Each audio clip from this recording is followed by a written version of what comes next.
WRCಗೆ ಅಧಿಕಾರಿಗಳು ಸರಿಯಾಗಿ ಮಾಹಿತಿ ಕೊಟ್ಟಿದ್ದೀರಿ ಈ ಪರಿಸ್ಥಿತಿ ಅಲ್ಲ ರೀ ಮಾತನ್ನ ಸರಿಯಾಗಿ ಮಾತಾಡೋಕೆ ಹೇಳ್ರಿ. ಅವ್ರು ಹೇಳ್ತಾರೆ ನೀವು ಕೇಳ್ತೀರಾ, ಅವ್ರು ಹೇಳ್ತಾರೆ ನೀವು ಕೇಳ್ತೀರಾ. ನಿಮ್ಮ ಹತ್ರನೇ ಇದೆಯಲ್ಲ CWRCಗೆ ಜುಲೈ ಎಂಡ್ವರೆಗೂ ನಾವು ನೀರು ಬಿಡ್ಲಿಕ್ಕೆ ಸಾಧ್ಯ ಆಗಲ್ಲ ಅಂತ ಖಡಕ್ಕಾಗಿ ನಮ್ಮ ಅಧಿಕಾರಿಗಳು ಉತ್ತರ ಕೊಟ್ಟಿರೋದು ರೈಟಿಂಗ್ನಲ್ಲೂ ಇದೆಯಲ್ಲ, ಅದನ್ನು ನಿಮಗೆ ಕೊಟ್ಟಿದ್ದೀವಲ್ಲ, ಅದನ್ನು ನೋಡಿ. ಸುಮ್ಮನೆ ಯಾರೋ ಹೇಳಿದ್ರೆ ಅವ್ರು ತೀಟ ಮಾಡೋದಕ್ಕೆ ವಿರೋಧ ಪಕ್ಷದಲ್ಲಿ ಬೇಕಾದಷ್ಟು ಅವಕಾಶ ಇದೆ. ಕುಡಿಯೋ ನೀರಲ್ಲಿ, ರೈತರ ಸಮಸ್ಯೆನಲ್ಲಿ ಇದೇ ಕೆಲಸನೇನ್ರಿ ಅವ್ರಿಗೆ? ಇನ್ನೇನು ಬೇರೆ ಕೆಲಸ ಇಲ್ವಾ? ಕೆಲಸ ಮುಂದೆ ಬೇಕಾದಷ್ಟಿದೆ. ಏನು ಹೇಳಿದೆ? ನಾನು ಹೇಳಿದ್ದೀನೇನ್ರಿ ಕಾವೇರಿ ಇಶ್ಯೂ ನಾನು ಸಾರ್ಟ್ ಔಟ್ ಮಾಡ್ತೀನಿ, ನಾನೇ ಫಸ್ಟು ಕಾವೇರಿ ಇಶ್ಯೂನ ಫಸ್ಟ್ ಪ್ರಿಯಾರಿಟಿ ಅಂತ ನಾನು ಹೇಳಿದ್ದೀನಿ ರೀ ಚುನಾವಣೆಯಲ್ಲಿ. ಹಾಂ, ಕೀ ಡೆಲ್ಲಿಲಿದೆ ಅಂತ ನಾನು ಹೇಳಿದ್ದೇನೆ ರೀ. ಅವನು ಯಾರು ರೀ ಪುಟ್ಟರಾಜು? ಏನು ಮಾತಾಡ್ತಾನೆ ರೀ? ಏನೇನೋ ಮಾತಾಡಿದ್ರೆ ಏನು ಎದ್ದೋಡುತ್ತೆ. ನಾನು ಅವ್ರ ಹತ್ರ ಕಲ್ತ್ಕೋಬೇಕಾ? ನನಗೆ ಬೇಡ. ನಮ್ಮ ರವಿ ಇದನ್ನಲ್ಲ, ಅವನಿಗೆ ಉತ್ತರ ಕೊಡೋಕ್ಕೆ ಹೇಳಿ ನಿಮ್ಮ ಪುಟ್ಟರಾಜನ್ನ, ನನಗಂಟ ಬೇಡ. ಯಜಮಾನ್ರು ಅಲ್ಲಲ್ಲ, ಅಂದರೆ ಮಂಡ್ಯ ಜಿಲ್ಲೆಯವರೇ ಅಲ್ವೇನ್ರಿ ಪುಟ್ಟರಾಜು? ನಿನಗೆ ನನಗೆ ಎಲ್ಲ ಮಂಡ್ಯ ಜಿಲ್ಲೆಯವರೇ ಅಲ್ವೇನ್ರಿ? ನಿನಗೂ ನಮ್ಮದೇ ಕರ್ನಾಟಕ ಸರ್ಕಾರ ಅಂದರೆ ನಮ್ಮ ಸರ್ಕಾರ, ಕೇಂದ್ರ ಸರ್ಕಾರ ಅಂದರೆ ನಮ್ಮ ಸರ್ಕಾರ. ಪ್ರಜಾಪ್ರಭುತ್ವ ವ್ಯವಸ್ಥೆನಲ್ಲಿ ಒಪ್ಪಬೇಕಲ್ಲಪ್ಪ, ನೀವು ಒಪ್ಪಕ್ಕೆ ನಾನು ಒಪ್ಪಬೇಕು.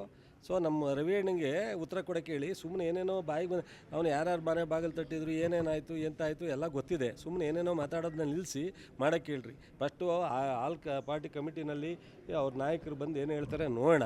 ಜೊತೆಗೆ ಅವರೇ ಸ್ಪೆಸಿಫಿಕ್ಕಾಗಿ ಚುನಾವಣೆ ಟೈಮ್ನಲ್ಲಿ ನಾನು ಪ್ರಥಮ ಆದ್ಯತೆ ಕಾವೇರಿ ಇಶ್ಯೂ ಸಾರ್ಟ್ ಔಟ್ ಮಾಡೋದಕ್ಕೆ ಅಂತ ಹೇಳಿದರು. ಈಗ ಬಂದಿದೆ ಕೇಂದ್ರ ಸರ್ಕಾರ ಮಧ್ಯ ಪ್ರವೇಶ ಮಾಡಿ CWRCಗೆ CWMAಗೆ ಕೇಂದ್ರದ ನೀರಾವರಿ ಸಚಿವರು, ಪ್ರಧಾನಮಂತ್ರಿಯವರು ಇವರು ಎಲ್ಲ ಕೂತ್ಕೊಂಡು ಒಂದು ಏನಾದ್ರೂ ಕರ್ನಾಟಕದ ಬಗ್ಗೆ ಸಾನುಭೂತಿಯಿಂದ ಪರಿಗಣಿಸೋದಕ್ಕೆ ಪ್ರಯತ್ನ ಮಾಡಲಿ ಅಂತ ಹೇಳಿದ್ದೀವಿ. ಅದು ನಾನೇನು ಒತ್ತಾಯ ಈಗ ಅವರೇ ಮಾತು ಕೊಟ್ಟಿದ್ದು. ಅವರು ಒಬ್ಬರು ಇಲ್ಲಿ ಸ್ಥಳೀಯ ಲೋಕಸಭಾ ಸದಸ್ಯರಾಗಿದ್ದಾರೆ, ಮಂತ್ರಿ ಆಗಿದ್ದಾರೆ, ಹೇಳಿದ್ದೀವಿ. ಅವ್ರು ಬೇಕಾದ್ರೆ ಓಪನ್ ನಿಮ್ಮ ಮುಂದೆ ಹೇಳಿ ಇದಕ್ಕೆ ನನಗೂ ಸಂಬಂಧ ಇಲ್ಲ ಅಂತ ನಾನು ಕೇಳೋಕ್ಕೆ ಇಲ್ಲ. ಹೌದು, ನಾನು ಪಾಪ ಭಯ ಆಯ್ತದ್ರಿ. ಎಲ್ಲರೂ ಸಿಕ್ಬಿಟ್ರೆ ಪುಟ್ಟರಾಜು ಬಿಟ್ಟಾರೇನ್ರಿ ನಮಗೆ? ನನ್ನ ನೋಡಿ ನಮ್ಮ ರವಿ ನಾವೆಲ್ಲ ಪಾಪ ನಾವು ಸಾಮಾನ್ಯ ರೈತರ ಮಕ್ಕಳು, ಅವ್ರ ಥರ ದೊಡ್ಡ ಬಿಸ್ನೆಸ್ ಮ್ಯಾನ್ ಏನ್ರಿ ನಾವು? ಆಮೇಲೆ ಕೇಂದ್ರದ ಮಂತ್ರಿ ಪಕ್ಕದಲ್ಲಿ ಇರ್ತಾರೆ ಯಾವಾಗಲೂ ಪಾಪ. ಹಾಂ, ಅದೇನು ಹೇಳಪ್ಪ, ಅದೇನು ಹೇಳ್ತಿದ್ದಲ್ಲ ನೀನು? ಹಾಂ ನೋಡ್ರಿ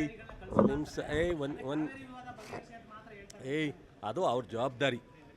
ರಾಜ್ಯದ ಸಮಸ್ಯೆಯನ್ನು ಕೇಂದ್ರದಲ್ಲಿ ಮಂತ್ರಿಯಾಗಿ ಸಂಸದರಾಗಿ ಅಟೆಂಡ್ ಮಾಡ್ತಕ್ಕಂಥದ್ದು ಅವ್ರ ಜವಾಬ್ದಾರಿ. ರಾಜ್ಯದಲ್ಲಿ ಅವ್ರ ವ್ಯಾಪ್ತಿ ಏನು, ರಾಷ್ಟ್ರದಲ್ಲಿ ವ್ಯಾಪ್ತಿ ಏನು ಅಂತ ಮೊದಲು ಓದ್ತೀನಿ ತಿಳ್ಕೊಳಕ್ಕೆ ಹೇಳ್ರಿ. ಅದು ಯಾರು ಮಾತಾಡಿದ್ರು? ಪುಟ್ಟರಾಜು ಯಾರು?